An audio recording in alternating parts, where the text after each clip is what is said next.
हिंदुस्तान को कल 2 वैक्सीन की खुशखबरी मिली। 2 वैक्सीन को मंजूरी देने वाला हिंदुस्तान दुनिया का पहला देश बना। कोरोना की स्वदेशी वैक्सीन कोवैक्सीन पर देशवासियों को गर्व हो रहा है, लेकिन कांग्रेस ने इस पर गर्व करने के बजाय राजनीति शुरू कर दी है। कांग्रेस ने कोवैक्सीन पर ही सवाल खड़े कर दिए हैं, जिसकी वजह से भ्रम का माहौल बनने लगा है। कुछ दिनों पहले ही पीएम मोदी ने कहा था वैक्सीन के साथ साथ अफवाहें भी आएंगी। पीएम ने जैसा कहा था बिल्कुल वैसा ही होना शुरू हो गया है।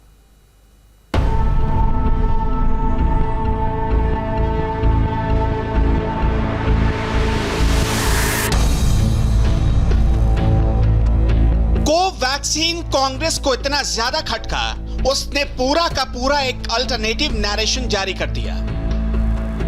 अब देखिए कांग्रेस की ये जो नई वैक्सीन थ्योरी आई है, इसमें कौन कौन से लीडर हैं और इनकी क्या भयवाणी है।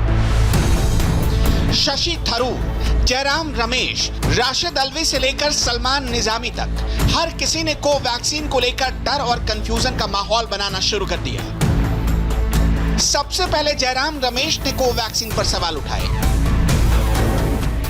इससे एक कदम आगे बढ़ते हुए शशि थरूर ने कोवैक्सीन को प्रीमेच्योर और खतरनाक तक करार दे दिया। कांग्रेस के राशिद अल्वी साहब के सामने माइक क्या आया, इन्होंने तो वैक्सीन को ही विपक्ष के खिलाफ सरकारी साजिश तक करार दे दी।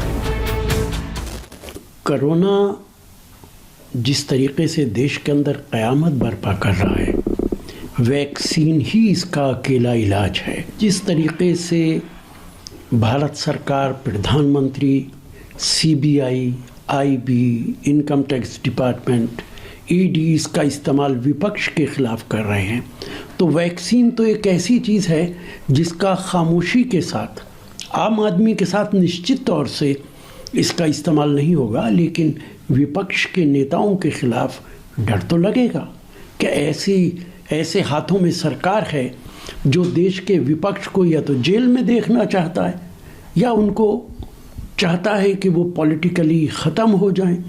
तो अखिलेश जी के बयान में मैं ये कहूँगा कि उसको नज़रअंदाज नहीं किया जा सकता। देश के विपक्ष के नेता हैं, उनको यकीनन ख़तरा हो ना हो, शक और शुबा तो ज़रूर होगा। इन सबके बीच सलमान निजामी कौन है, आपको थोड़ी देर में बताएंगे। पहले इन्होंने जो किया है वो देखिए। निजामी साहब ने आव न देखा ताव सीधे कोरोना वैक्सीन को फ्रॉड करार दे दिया। जब सोशल मीडिया पर ट्रोल हो गए तो ट्वीट डिलीट करना पड़ा, लेकिन थोड़ी देर बाद फिर वापस आए और इस बार कोवैक्सीन पर सवाल उठा दिया। अभी से इन लोगों ने वैक्सीन को लेकर एक हवा बनाना शुरू कर दिया है। वैक्सीन को लेकर ऐसा होगा, इसका अंदाजा प्रधानमंत्री मोदी को पहले से था, इसलिए 2021 से ठीक एक दिन पहले उन्होंने पूरे देश को ऐसी अफवाहों से सावधान किया था। हमारे देश में अफवाहों का बाजार जरा तेज रहता है। भांति भांति के लोग अपने निजी स्वार्थ के लिए, कभी गैर जिम्मेदार व्यवहार के लिए भांति भांति अफवाहें फैलाते हैं। हो सकता है जब वैक्सीन का काम प्रारंभ हो तो भी अफवाहों का बाजार भी उतना ही तेज चलेगा। किसी को बुरा दिखाने के लिए सामान्य मानव का कितना नुकसान हो रहा है, इसकी परवाह किए बिना न जाने अनगिनत काल्पनिक झूठ फैलाए जाएंगे। कुछ मात्रा में तो शुरू भी हो चुके हैं और भोले भाले गरीब लोग या कुछ बदइरादे से काम करने वाले लोग बड़े कन्विक्शन के साथ इसको फैलाते हैं। मेरा देशवासियों से आग्रह होगा कि कोरोना के खिलाफ एक अनजान दुश्मन के खिलाफ लड़ाई है। अफवाहों के बाजार गर्म न होने दें। हम भी सोशल मीडिया में कुछ भी देखा बिना फॉरवर्ड न करें।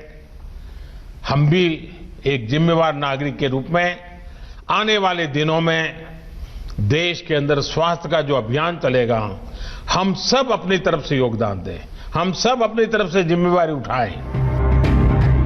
कांग्रेस के दावों में कितनी सच्चाई है? क्या कोवैक्सीन को तय समय से पहले अनुमति मिल गई है? क्या कोवैक्सीन इलाज की जगह और बीमार कर देगी? ऐसे तमाम सवालों के जवाब सीधे कोवैक्सीन के प्रिंसिपल इन्वेस्टिगेटर और एम्स के डॉक्टर संजय राय से सुनिए, और जो भी आपके सामने कोवैक्सीन पर सवाल उठाए उसको भी ये जरूर बताएं।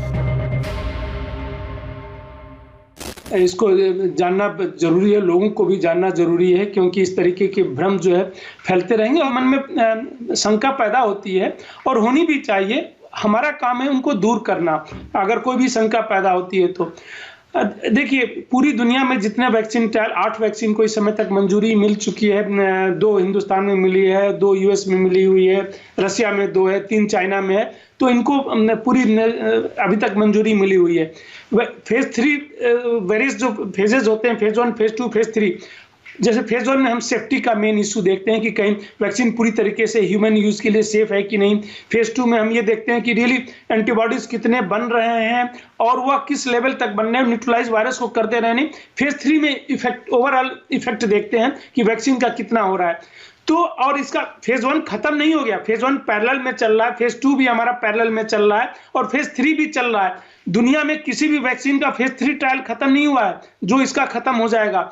अभी जो है वो अगले 2-3 साल तक सारे कलेक्ट करते रहेंगे, इंट्रीम एनालिसिस करके उन्होंने जो भी, चाहे फाइजर ने हो, मॉडर्ना ने हो, और ये वो इसीलिए इमरजेंसी यूज ऑथराइजेशन मिला हुआ है, नहीं तो रेगुलर यूज मिल जाता। उसके बाद डेटा जनरेट होता रहेगा, लंबे समय तक फॉलोअप चलता रहेगा सारे ही वैक्सीन का, और जब ये डेटा जनरेट हो जाएगा कि ये सबसे सेफ वैक्सीन है, ये सबसे जो है इफेक्टिव वैक्सीन है, तो हो सकता है इन 8 वैक्सीन में जो भी इमरजेंसी यूज के मिला हो उसमें 2 या 3 को ही मिले रेगुलर यूज के लिए। जिस दिन देश को सबसे बड़ी खुशखबरी मिली उसी दिन से वैक्सीन पर सवाल उठाने का सिलसिला भी शुरू हो गया। हमने सीधे drug controller general of India से पूछा, वैक्सीन कितनी सुरक्षित है, इस पर कितना भरोसा करना ठीक होगा। एक बात पे पूरा आप श्योर रहिए कि किसी में भी सेफ्टी का कंसर्न होगा, थोड़ा भी कंसर्न होगा तो हम उसको कभी अप्रूव नहीं करेंगे। कुल मिलाकर ये सेफ है। Of course 110%। 100 नहीं, साइड इफेक्ट थोड़े बहुत तो होते हैं, पर वो जो जैसे छोटी मोटी साइड पे पेन होना, थोड़ा सा फीवर होना, थोड़ी सी एलर्जी होना, ये तो हर वैक्सीन में होता है। लेकिन सब लोग ये कह रहे हैं कि इम्पोर्टेंट हो जाएंगे, ये भी सही है क्या? ये तो बहुत ही बकवास है।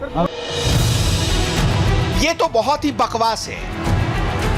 वैक्सीन पर हर अफवाह का 2 टूक जवाब है ये। इसका एहसास कांग्रेस को भी हो गया है।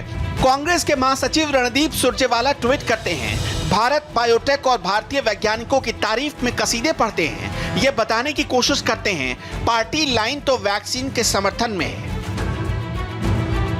रणदीप सुरजेवाला ने ट्वीट में भारत बायोटेक का जिक्र किया है। हैदराबाद में स्थित भारत बायोटेक में पहली स्वदेशी वैक्सीन तैयार हुई है। जिस कोवैक्सीन पर पूरे देश को गर्व करना चाहिए था, उस पर ही राजनीति शुरू कर दी गई। शशि थरूर, जयराम रमेश ने ट्वीट में केंद्रीय स्वास्थ्य मंत्री डॉक्टर हर्षवर्धन को टैग किया था। उनको कोवैक्सीन पर स्पष्टीकरण मांगा था, तो डॉक्टर हर्षवर्धन ने भी एक के बाद एक 6 ट्वीट करते हुए कांग्रेस से लेकर अखिलेश यादव तक को कोवैक्सीन पर क्लियर कट जवाब दिया। कोवैक्सीन के एक पॉइंट को समझाया। कोवैक्सीन पूरी तरह से स्वदेशी वैक्सीन है, जबकि कोविशील्ड को ब्रिटेन की ऑक्सफोर्ड और एस्ट्राजेनेका ने मिलकर बनाया है। कोरोना को हराने के लिए वैक्सीन की 2 डोज लेनी होगी। डीसीजीआई के मुताबिक कोवैक्सीन सेफ्टी के लिहाज से 100% सुरक्षित है। कोवैक्सीन में माइल्ड रिएक्शन भी कम है। सबसे खास बात, कोवैक्सीन के लिए कोल्ड चेन पर खर्च करने की जरूरत नहीं है। कोवैक्सीन को स्टोर करने के लिए 2 से 8 डिग्री की जरूरत, यानी फ्रिज में भी रख सकते हैं। कोवैक्सीन स्वदेशी के साथ साथ सस्ती भी है। Especially targeted vaccine for mutant strains in the eventuality and infections due to mutant strains, लेकिन हम इसको अभी से ही सामने लेके इसलिए आए हैं कि उस वक्त ऐसा ना लगे कि हमें देर हो रही है, कि वैक्सीन का स्टॉक पाइल बन जाए, वैक्सीन को लोकेशन बन जाए और वैक्सीन दिया जाना शुरू हो सके जब भी हमें जरूरत पड़ेगी। और भारत का इंडिया वैक्सीन है, भारत में ही इसको लेबोरेटरी में बनाया गया है, तो ये साइंस को किसी भी तरह से कॉम्प्रोमाइज करने का मतलब ही नहीं है। इसमें कोई स्कोप नहीं है कि ये अनसेफ है और कोई स्कोप नहीं है कि इसकी इम्यूनोजेनिसिटी प्रूवन नहीं है। तो इसको लेके एक पब्लिक हेल्थ स्ट्रेटेजी के पैकेज की तरह पेश किया जा रहा है देश में। कि ये जो वैक्सीन को इमरजेंसी यूज ऑथराइजेशन मिला है, ये सिर्फ हिंदुस्तान के लोगों के लिए ही नहीं है। सस्ती वैक्सीन जो है पूरे विश्व को चाहिए। 2 तरीके, एक तो वैक्सीन सस्ती है, दूसरा जो है इसका रख रखाव, मैं transportation and storage 2 to 8 degree centigrade पे शायद थर्ड वर्ल्ड कंट्री भी आसानी से कर सकते हैं। सो पूरी दुनिया के लिए जो है ये खुशखबरी है, भारत को तो डेफिनेटली है, क्योंकि जिस तरीके से एक विदिन 1 ईयर जो है हमने इसको डेवलप किया, भारत के साइंटिस्ट ने डेवलपमेंट से लेके क्लिनिकल ट्रायल कंप्लीट करना और मंजूरी मिल जाना, तो इस सब में जो है और शायद इसका श्रेय हमारे प्रधानमंत्री को भी जाता है, क्योंकि उन्होंने जिस तरीके से इसका जो है खुद सेल्फ इसका किया निरीक्षण, जाके रिव्यू मीटिंग्स करना, सारे इनके जहाँ भी मैन्युफैक्चरर हैं वहाँ पे जाना, साइंटिस्ट से मीटिंग करना। बहुत पहले लॉकडाउन लगाने से पहले उन्होंने हम लोगों से ऐसे ही मीटिंग की थी, वीडियो कॉन्फ्रेंसिंग के द्वारा ही मीटिंग की थी। तो ये सब का जो है श्रेय उनको सबसे ज़्यादा जाता है, क्योंकि अगर इस टाइप की लीडरशिप रहती है तो डेफिनेटली जो है सभी लोग उत्साहित रहते हैं, सबका उत्साहवर्धन बीच बीच में करते रहते हैं, और तो उसका परिणाम है आपके सामने है। कोवैक्सीन के प्रिंसिपल इन्वेस्टिगेटर संजय राय ने कोवैक्सीन का श्रेय प्रधानमंत्री मोदी को दिया है। लॉकडाउन लगाने से पहले ही मोदी वैज्ञानिकों से वैक्सीन को लेकर मीटिंग कर रहे थे। हैदराबाद की भारत बायोटेक में खुद जाकर पीएम ने रिव्यू लिया था। अगर दुनिया भर की वैक्सीन से कोवैक्सीन की तुलना करें, फाइजर को स्टोर करने के लिए -70 डिग्री का तापमान चाहिए, मॉडर्ना के लिए -20 डिग्री, स्पुतनिक वी के लिए -20 डिग्री तापमान का होना जरूरी है, जबकि कोविशील्ड और कोवैक्सीन 2 से 3 डिग्री में आराम से स्टोर की जा सकती है। यानी स्वदेशी कोवैक्सीन को ट्रांसपोर्ट करना और स्टोर करना सबसे आसान है।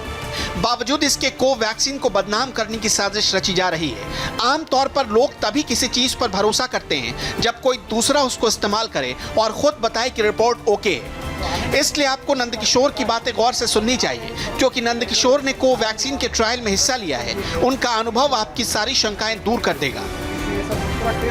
मेरा नाम नंदकिशोर मानकर है, नागपुर का हूँ, और मुझे आनंद जी राठी सर जो है उनके बारे में ये कोवैक्सीन के बारे में पता चला, और उन्होंने जब मुझे पूछा कि आप इसके बारे में तैयार हो क्या आप पे ट्रायल देने के लिए, तो मैं बिल्कुल उनको बोला कि हाँ मैं कर सकता हूँ। जब ये वैक्सीन दे रहे थे, तो जब मैं घर से हम लोग वैक्सीन के लिए आ रहे थे यहाँ, तो मन में थोड़ी दुविधा थी, क्योंकि इसके पहले कभी किया नहीं था, और हो सकता है इसका साइड इफेक्ट भी हो या कुछ उल्टा सीधा भी हो सकता है। लेकिन ये सोचा कि जिंदगी में रिस्क तो लेना है, क्योंकि डर के आगे जीत है। अगर हम हर चीज में डरते रहेंगे तो कुछ नहीं कर पाएंगे, और देश के लिए अच्छी उपलब्धि थी, और आनंद जी ने हमें इतने लोगों में हमें चॉइस किया, हम में कुछ खासियत होगी, इसलिए हम फिर वो मन से दुविधा निकल गई और बिंदास करके हमने वैक्सीन लिया। और वैक्सीन लेने के बाद घर के लोग भी अच्छे तरह से खुश हो गए, और अभी हमें कोई तकलीफ नहीं है। नंदकिशोर की तरह आपको भी अपने देश की वैक्सीन पर अपने डॉक्टर्स, वैज्ञानिक, सरकार पर भरोसा करना चाहिए। कोवैक्सीन कैसे काम करेगी, कितने दिन में काम करेगी, ऐसे तमाम सवाल आपके जहन में भी उमड़ रहे होंगे। आपको एक एक सवाल के जवाब मिलेंगे। सवाल है कि कोवैक्सीन को किसने बनाया? जवाब है भारत बायोटेक के साथ ICMR ने बनाया है। कोवैक्सीन की कितनी डोज लेनी होगी? तो इसका जवाब है कि कोवैक्सीन की 2 डोज लेनी होगी। सवाल है कि कोवैक्सीन की 2 डोज कब कब लेनी होगी? इसका जवाब है 28 दिन के बीच में 2 डोज दी जाएगी। सवाल है कि कोवैक्सीन का असर कब दिखेगा? जवाब है सेकेंड डोज के 14 दिन के बाद असर दिखना शुरू होगा। सवाल है कोविशील्ड के होते हुए कोवैक्सीन की जरूरत क्यों पड़ी? जितनी ज्यादा वैक्सीन होगी उतनी अच्छी तैयारी होगी। कोवैक्सीन का इस्तेमाल कब किया जाएगा? अगर कोरोना बेकाबू हुआ तो ज्यादा वैक्सीन की जरूरत पड़ेगी, तब कोवैक्सीन का इस्तेमाल किया जाएगा। कोवैक्सीन की कितनी डोज तैयार है? 60 से 70 लाख डोज तैयार है। साल के अंत तक 20 करोड़ डोज तैयार हो जाएगी। भारत के पास कोरोना को हराने के लिए 2 तरह की वैक्सीन है, और तीसरी स्वदेशी वैक्सीन जायडस कैडिला भी जल्द तैयार हो जाएगी।